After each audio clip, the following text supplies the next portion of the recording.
Hi friends, ഇന്ന് കാറ്റ്ലിയാൻ്റെ blooming സ്റ്റേജായ കുറച്ച് പ്ലാന്റുകളെ പരിചയപ്പെടുത്താനാണ് വന്നിട്ടുള്ളത്.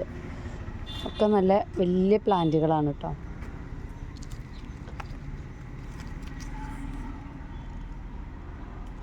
തായ്വാൻ മെർമെയ്ഡ് പറഞ്ഞിട്ട് വലിയ പ്ലാന്റായിട്ടാണ് എല്ലാം വന്നിട്ടുള്ളത്.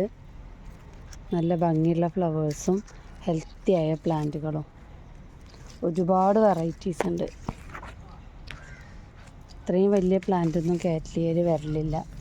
ചെറിയ 1-2-3 ഷൂട്ടുകളൊക്കെ ഉണ്ടാവുള്ളൂ. നിറയെ നല്ല ബുഷിയായിട്ടാണ് വന്നിട്ടുള്ളത്. ഇത് കണ്ടോ, ഒരു ഫ്ലവർ വിരിഞ്ഞ് നിൽക്കണ കാറ്റ്ലിയ അധികം ഇങ്ങനെയാണ് വരാറ്. എന്നാലും അത്യാവശ്യം റേറ്റും ഉണ്ടാവും. പക്ഷെ ഇപ്രാവശ്യം വന്നിട്ടുള്ളതൊക്കെ നല്ല നല്ല ബുഷിയായിട്ട് നല്ല പ്ലാന്റുകൾ. കാറ്റ്ലിയ ഈ പ്ലാന്റൊക്കെ കണ്ടോ, എന്താ ബുഷി. തായ്വാൻ ബിഗ് ലിപ്പ് എന്നാണ് ഇതിൻ്റെ ടാഗ് നെയിം. പിന്നെ ബിഗ് പോട്ടിലും വന്നിട്ടുണ്ട് ഒരു കാറ്റ്ലിയ. ബിഗ് പോട്ടിൽ ഇതിൻ്റെ മുന്നേ വൈറ്റിൽ വന്നായിരുന്നു, സ്നോ ഫ്ലേക്ക് പറഞ്ഞിട്ട്.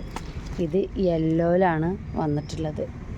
ഒരു 15 ഐറ്റമൊക്കെ ഉണ്ടാവും അല്ലേ വെറൈറ്റികൾ? പിന്നെ 15-ലേറെ ഉണ്ടാവും. ഇത് കണ്ടില്ല, ഇതൊക്കെ കുറച്ച് ഭയങ്കര ഭംഗിയുള്ള ഫ്ലവറുകളാണ്. വെറൈറ്റികളായ പ്ലാന്റുകളാണ് ഇതൊക്കെ. പുതിയ ഷൂട്ടുകളൊക്കെ വരുന്നുണ്ട്. പിന്നെ പ്ലസ് ഈ കാറ്റ്ലിയൻ്റെ പ്രത്യേകത എന്താണെന്ന് അറിയോ, ഇത് നമ്മൾ സ്പ്ലിറ്റ് ചെയ്ത് വെക്കരുത്. ഇത് നല്ല മൂത്ത് നല്ലതായി കഴിയുമ്പോൾ ഇത് എപ്പോഴും ഫ്ലവർ വരും. ഇത് നമ്മൾ സ്പ്ലിറ്റ് ചെയ്ത് വെച്ചിട്ടുണ്ടെങ്കിൽ പിന്നെ ഇത് രണ്ടാമത് റെഡിയായി വന്ന് അപ്പം താമസം വരും. മൂത്ത് റെഡിയായി കഴിഞ്ഞ് കഴിഞ്ഞാൽ എപ്പോഴും ഫ്ലവർ വരും. അതുകൊണ്ട് സ്പ്ലിറ്റ് ചെയ്യാതെ ഇതുപോലെ തന്നെ പോട്ട് ചെയ്ത് വെക്കുകയാണ് ഏറ്റവും നല്ലത് അല്ലേ? അങ്ങനെയാണ് നമ്മളിവിടെ അങ്ങനെ തന്നെ മനസ്സിലായത്. ഇതൊക്കെ കാറ്റ്ലിയൻ്റെ പ്ലാന്റ്സ് കേട്ടോ. ഇതൊരു റെഡ് ബേർഡ് കണ്ടൊരു കാറ്റ്ലിയ. ഇതിവിടെ വന്ന മുതൽ എപ്പോഴും പൂവുണ്ടായി കൊണ്ടേയിരിക്കലുണ്ട്. ഒരു സ്റ്റെമ്പിലെ പൂവ് കഴിയുമ്പോഴേക്കും അടുത്തത് കുറേ ദിവസം നിൽക്കും ചെയ്യും. അതുപോലെ ഒരു ടൈപ്പിലുള്ള എന്താ പറയുക പ്രത്യേകം, ഈ മിനിയേച്ചർ ആയിട്ടേ എപ്പോഴും ഫ്ലവർ ഉണ്ടാവും. പിന്നെ കൂടുതൽ സമയം നിൽക്കും ചെയ്യുക ഫ്ലവർ. അതുപോലത്തെ ഒരു പ്ലാന്റാണ് ഈ റെഡ് ബേർഡ്. എപ്പോഴും ഫ്ലവർ. ഞാനിവിടെ വന്ന മുതൽ അതിലെന്നും ഫ്ലവർ കണ്ടിട്ടുണ്ട്. ഒക്കെ കണ്ടോ, നല്ല ഇവിടെ ഇരുന്ന് നല്ല ഹെൽത്തി ആയിട്ടുള്ള പ്ലാന്റുകളാണ്. ഇതും കാറ്റ്ലിയാണ്, ഇങ്ങനെയും വരും. പക്ഷെ റേറ്റൊക്കെ ഒരേപോലെ തന്നെ ആയിരിക്കും. പക്ഷെ ഇത് സെയിലല്ല, ഇതിനൊക്കെ ശരിയായിട്ടുള്ള നമ്മൾ സെയിൽ ചെയ്യുക. അത് വന്നപ്പോഴേ അങ്ങനെ തന്നെയായിരുന്നു. ജംഗിൾ ഐസ് എന്ന് പറഞ്ഞിട്ടേ ഫ്ലവർ നല്ല ഫ്ലവറാണ്, നല്ല ഭംഗിയുള്ള ഫ്ലവറാണ്. അതിൻ്റെ പ്ലാന്റ് അങ്ങനെയാണ്. പക്ഷെ ഇപ്രാവശ്യം നല്ല ബുഷിയായ പ്ലാന്റ് വന്നായിരുന്നു കേട്ടോ. അതൊക്കെ സെയിലായി പോയിട്ടുണ്ട്.